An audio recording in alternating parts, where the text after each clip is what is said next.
Саламатсыңарбы, урматтуу окуучулар. Силер менен кайрадан экран аркылуу жолугушуп жатканыма кубанычтамын.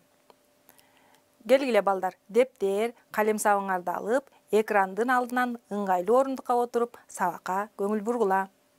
Сабактын алдында балдар мен силерге А тамгасынан башталган адамдык баалуу сапаттардан айткым келди. Адилеттүү, абийирдүү, айкөл, акылдуу, адептүү, ак ниет, адамгерчиликтүү, айбаттуу, ак көңүл жана аракетчил. Балдар, мен силерде жогоруда айтылган сапаттардын баардыгынын калыптанышына чын жүрөгүмдөн тилектешмин. Балдар, силердин жүзүңөрдөн жылмаюу кетпей, бактылуу балалыкта болушуңарга дагы тилектешмин. Силерге кең келечек каалаймын. Келгиле балдар, анда мурунку сабактагы Америка Кошмо Штаттары, борбордук жана түштүк чыгыш Европа өлкөлөрү темасы боюнча кайталоо жүргүзүп алалы. Силерге суроолорго жооп бере аласыңар деп ишенем, анткени силер өз алдынча билимиңерди тереңдетип жатасыңар. Анда суроого көңүл бургула. Рузвельттин жаңы багыт саясаты эмнеге багытталган? А. Социалистик революцияны ишке ашырууга. Б. Кризистен чыгууга жана экономиканы калыбына келтирүүгө, Европалык саясий союздарга кошулбоого, карапайым калктын эркиндигин, укуктарын коргоого. Кана балдар, суроонун үстүндө ойлонобуз. Келгиле балдар, жооп берген болсоңор текшерелик. Албетте туура жообу Б варианты. Б варианты деп жооп берген окуучулар азаматсыңар. 1929-1933 жылдары улуу депрессия, дүйнөлүк экономикалык кризис Америка Кошмо Штатынан башталган. Кризиске каршы Франклин Рузвельт жаңы багыт деп аталган бир катар реформаларды ишке ашыра баштаган. Балдар, силерге кийинки суроо.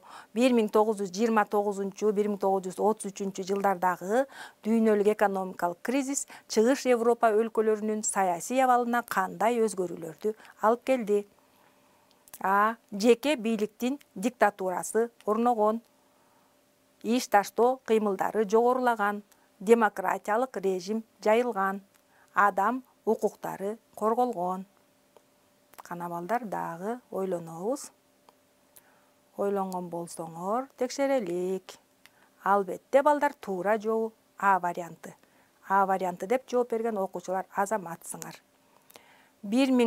1929-1933 жылдары дүйнөлүк экономикалык кризистин өзгөчөлүгүнүн бири балдар анын масштабы болгонун билесиңер. Анын кесепети дүйнө жүзүндөгү дээрлик бардык мамлекеттерге тараган. Бүгүнкү сабагыбызда болсо анын Франция, Испания мамлекеттерине тийгизген таасирин карайбыз. Бүгүнкү сабагыбыздын темасы балдар Франциядагы элдик фронт, Испаниядагы жарандык согуш. Балдар, бүгүнкү сабакта силер экономикалык кризистин жылдарындагы Франциядагы мамлекеттик саясат, массалык антифашисттик кыймыл, элдик фронт, элдик фронттогу карама-каршылыктар жана анын кулашы, Испаниядагы жарандык согуш боюнча түшүнүк аласыңар. Элдик фронттун максаттарын, Испаниядагы жарандык согуштун натыйжаларын аныктап билип талдайсыңар. Мекенчилдик боорукерлик сезимиңерди, адамгерчиликтүүлүк сапаттарыңарды байытасыңар. Францияда балдар экономикалык кризис көпчүлүк өлкөлөрдөн кечирээк болгон. Ал 1930 жылдын аягында башталып, 10 жыл бою экономика сенектик абалда турган. Келгиле балдар, экономикалык кризистин Францияга тийгизген экономикалык кесепеттерине көңүл буралык. Бул жакта балдар кризис айыл чарбасына катуу сокку урду.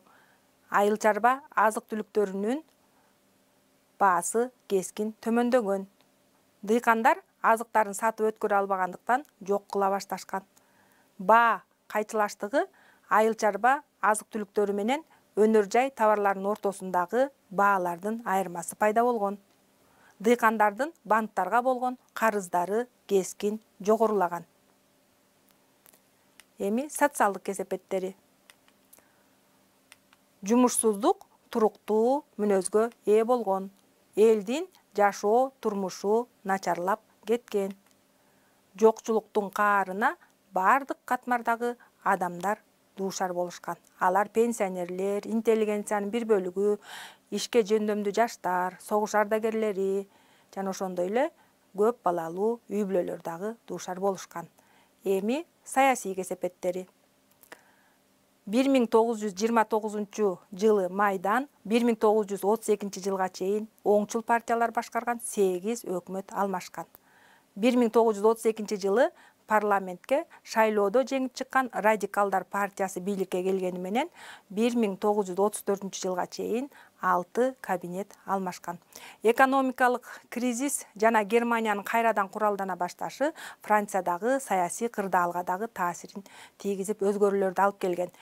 Фашизмдин таасири бул өлкөгө дагы жеткен балдар. Францияда дагы фашисттер Германия, Италия фашисттеринин ураандарын кайталашып, өлкөдө фашисттик диктатураны орнотууну көздөшкөн. Француз фашисттеринин идеологиясы. Антипарламентаризм. Партиянын бийлигин айыптоо, антисемитизм, зөөкүрлүккө сыйынуу, социалдык демагогия маанилүү орунду ээлеген. Франциядагы түзүлгөн негизги фашисттик уюмдарга көңүл бөлгүлө. Акцион Франсес, Француз аракети жана Күжүрмөн кресттер. Бирок балдар, Франциядагы фашизмдин бир нече өзгөчөлүктөрү болгон. Анда Франциядагы фашизмдин өзгөчөлүктөрү анын массалык базасы жок эле. Бирдиктүү партия түзүлгөн эмес. Бул кыймылда ондогон фашисттик жана жарым-жартылай фашисттик уюмдар ат салышкан. Экономикалык кризис жылдарында Францияда дагы фашисттик уюмдар бир топ чыңдалып, саны жагынан да өскөн. Алар өкмөттүн отставкага кетүүсүн жана парламентти таркатууну талап кылышкан.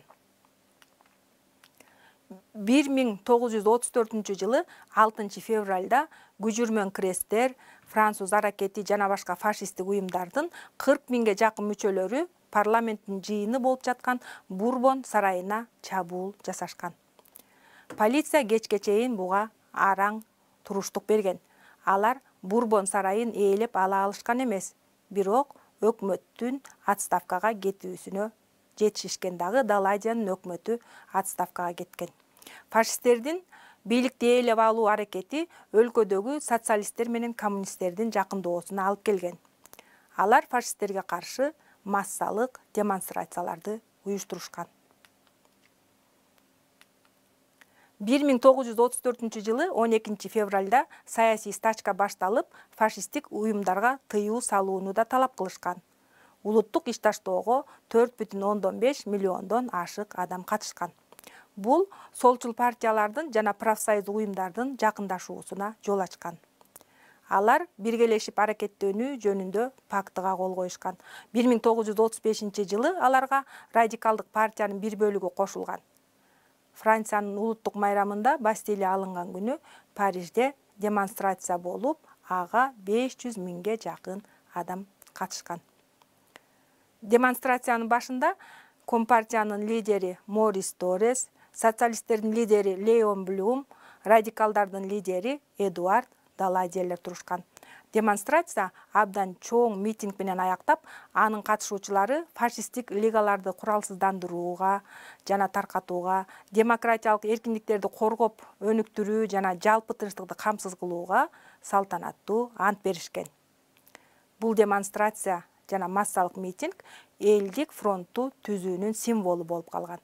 Франциянын эң ири партияларынын жана уюмдарынын өкүлдөрүнөн турган элдик фронттун улуттук комитети түзүлгөн.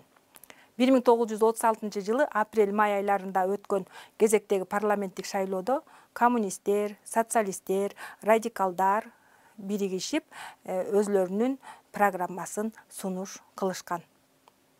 Элдик фронттун программасы. Алар фашисттик лигаларды куралсыздандыруу, жумушчу аптаны кыскартуу, жумушсуздар жана дыйкандар үчүн коомдук иштерди жана жардам уюштуруу, каржы тартыштыгын жоюу, салык реформасын жүргүзүү, Франция банкын мамлекеттештирүү, социалдык өзгөрүүлөрдү киргизүү. шайлоого шайлоочулар активдүүлүк менен катышкан. Бул шайлоодо бул элдик фронт шайлоочулардын 57%-ин добушун алышкан. Ошентип Франциянын тарыхында биринчи жолу социалист Леон Блюм башчы болгон өкмөт бийликке келген. Коммунисттер ага кирбөөгө, бирок парламентте колдоо көргөзүүгө убадаларын беришкен. Элдик фронттун өкмөт башчысы социалист Леон Блюм. Министрлер болсо социалисттер менен радикалдардан дайындалышкан. Франциянын жумушчулары элдик фронттун жеңишинен көп өзгөрүүлөрдү күтүшкөн. Эми жашоо турмуштарынын оңолуусунан үмүт кылышты. Алар жаңы премьер-министрдин кызмат ордуна келчү мөөнөтүн күтпөстөн эле талаптарын коюп жатышты. Жумушчулардын койгон талаптарына көңүл бургула, алар айлык акыны жогорулатуу, профсоюздарды таануу, акы төлөнүүчү отпусканы киргизүү. Көп учурларда ишканаларды басып алып жатышты бул жумушчулар. Ушул эң чоң эмгек конфликтин чечүү өкмөттүн биринчи милдети болуп калды.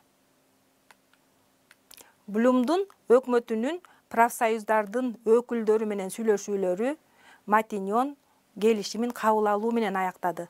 Матиньон сарайы балдар бул Франциянын премьер-министринин резиденциясы. Келишим боюнча айлык акы орто эсеп менен 7-15%га көбөйтүлдү. Ал эми айлыгы төмөн эмгекчилердин айрым катмары үчүн ал 2 эсе өстү. Ошондой эле жамааттык келишимдердин системасын өнүктүрүү, профсоюздардын укугун коргоо каралган. Андан тышкары балдар 1936 жылы Франциянын парламенти 133 мыйзам кабыл алды. Алардын негизгилерине токтоло кетсек, фашисттик лигаларга, жарым аскердик уюмдарга тыюу салынды, саясий күнөө менен камалгандарга мунапыс берилди, 40 сааттык жумуш жумалыгы, акы төлөнчү 2 жумалык отпуска, жамааттык келишимдер жөнүндө мыйзамдар кабыл алынды. 1936 жылы элдик фронт кыймылы Бастилия алынган 14 июльдү майрам күн деп жарыялаган. Париждеги демонстрацияга 1 миллионго жакын адам катышты. Анын ичинде Блюм баштаган өкмөт бүчөлөрү да болушкан. Балдар, мен силерге суроо менен кайрылайын, ойлонуп жооп бергиле. Эмне үчүн Францияда фашисттер бийликке келе алган жок? А варианты: ал жакта фашисттик уюмдар түзүлбөгөндүктөн. Б варианты: антифашисттик уюмдар бириккендиктен. Келгиле ойлонолу. Жооп берген болсоңор текшерелик балдар. Туура жообу албетте Б варианты. Анткени балдар, коммунисттер, социалисттер, радикалдар, партия жоктор баардыгы биригип фашисттик күчтөргө каршы коалиция түзүштү. Элдик фронт кыймылы балдар Франциянын соңку тарыхындагы эң ири коомдук саясий кыймыл болуп калган. Элдик фронт фашизмдин бийликке келүүсүнө бөгөт койгон. Анын эң маанилүү жетишкендиги фашисттик лигаларга тыюу салып, Францияда ири социалдык реформаларды ишке ашыргандыгы болгон. Бирок балдар, элдик фронттогу эл аралык саясат жана ички проблемалар боюнча карама-каршылыктар анын кулашына алып келген. Элдик фронттун кулашынын себептери: Франциянын эл аралык абалы начарлай баштаган, экономикалык жактан өнүгүү деңгээли төмөндөгөн, фашисттик лигалар республикага каршы аракеттерин күчөткөн, элдик фронтто олуттуу карама-каршылыктар пайда болгон. Блюмдун элдик фронтко таянган акыркы өкмөтү 1938 жылы апрелде отставкага кетти. Жаңы өкмөттү радикал Даладия башкарып калды. Ал 1938 жылы ноябрда радикалдык партия элдик фронттон чыккандыгы жөнүндө расмий түрдө жарыялаган. Даладиянын өкмөтү коммунисттер менен социалисттердин колдоосунан ажырап оңчул күчтөргө таяна башташты. 1938 жыл декабрда ал өкмөт Италиян Эфиопияны басып алышын тааныды. 1939 жылы мартта Германия Чехословакияны басып алганда дагы анын өкмөтү эч кандай аракеттерди көргөн жок. Ошентип балдар, 1939 жылы мартта Франция менен Англиянын ортосунда фашисттик мамлекеттерге каршы Англиялык Франциялык аскер союзун түзүү жөнүндө нота алмашышты. Бирок бийликке келген оңчул күчтөр 1940-жылы өлкөнүн аймактык биримдигин да, анын эгемендүүлүгүн да сактап кала алышкан жок. 1940-жылы 14-июнда немистик аскерлер Парижге кирип, француздар жеңилгендигин моюндарына алышты. Эми балдар Испания мамлекетине кайрылалык. Испаниядагы жарандык согуш.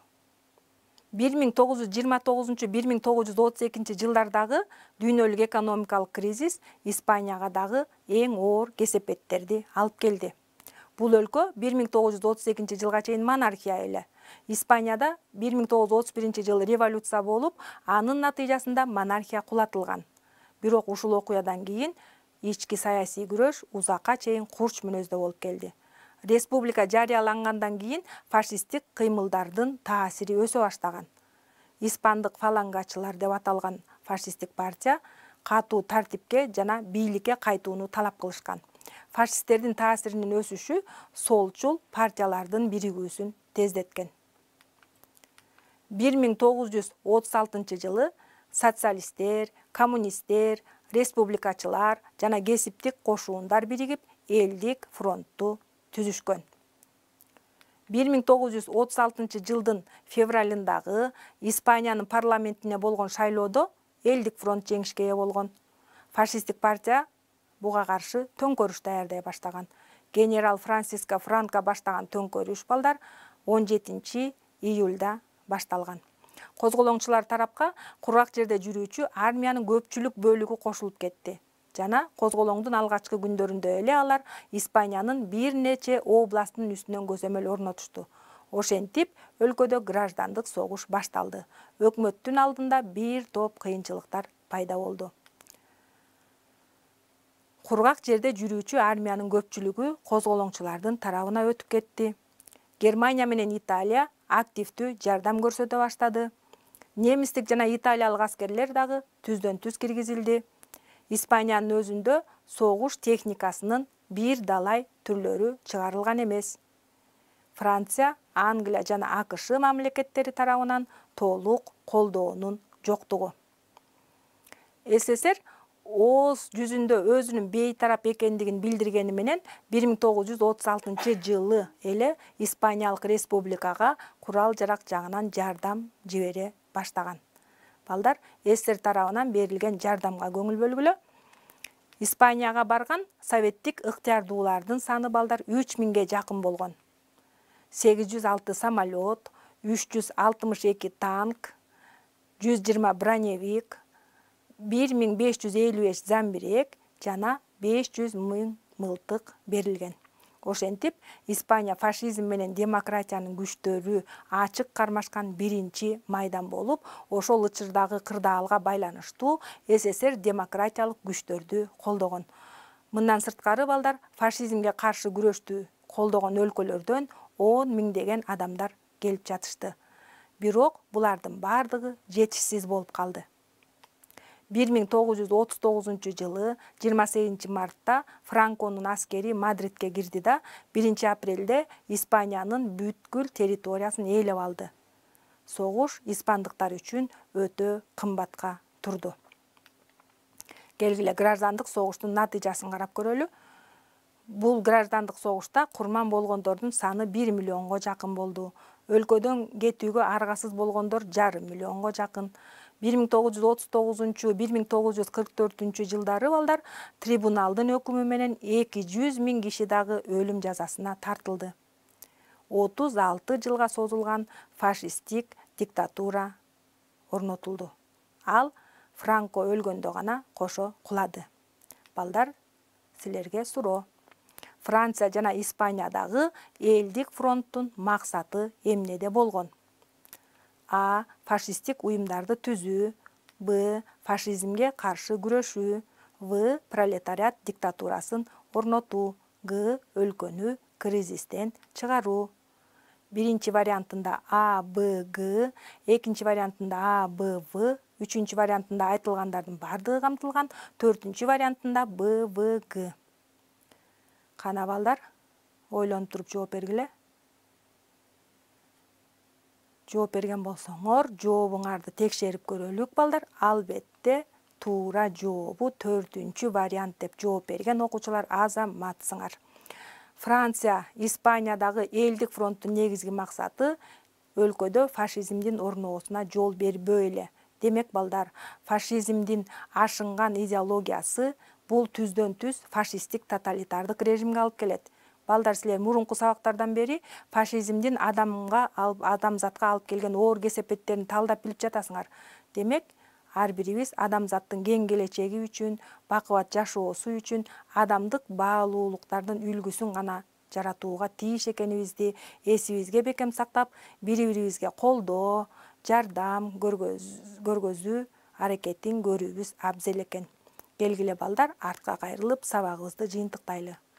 Балдар, силер бүгүнкү сабакта экономикалык кризистин жылдарындагы Франциядагы мамлекеттик саясат, массалык антифашисттик кыймыл, элдик фронт жана Испаниядагы жарандык согуш жөнүндө жалпы түшүнүк алдыңар. Элдик фронттун максаттарын, Испаниядагы жарандык согуштун натыйжаларын аныктап билдиңер жана талдадыңар. Мекенчилдик, боорукерлик сезимиңерди, адамгерчиликтүүлүк сапатыңарды байыттыңар. Ушуну менен балдар, биздин бүгүнкү сабагыбызга бөлүнгөн убакыт аягына келип жетти. Силер менен сабакта мен тарых, адам жана коом мугалими Мусаева Жеңишгүл Кусейиновна болдум. Балдар, мен силерге дагы бир ирет ишеним билдирип кетем. Өз алдынча билимиңерди тереңдетип, алдыга карай умтулгула. Балдар, сабакка көңүл бурганыңарга чоң рахмат. Саламатта болгула.